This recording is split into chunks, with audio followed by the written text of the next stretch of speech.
ಮಾಡಬೇಡ, ಬೇರೊಬ್ಬರಿಗಾಗಿ ಮಾಡಬೇಡ, ಕರ್ತನಿಗಾಗಿ.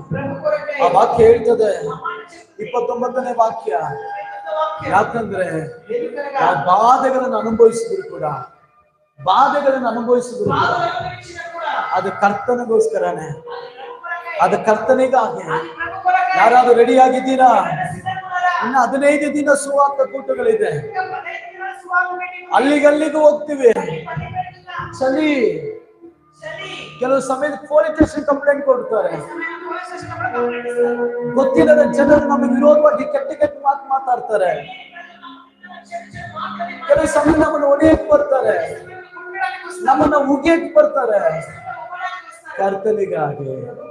ಕರ್ತನಿಗಾಗಿ ಸೂಳೂರಲ್ಲಿ ಪ್ರಸಂಗ ಮಾಡ್ತಾ ಇದ್ವಿ.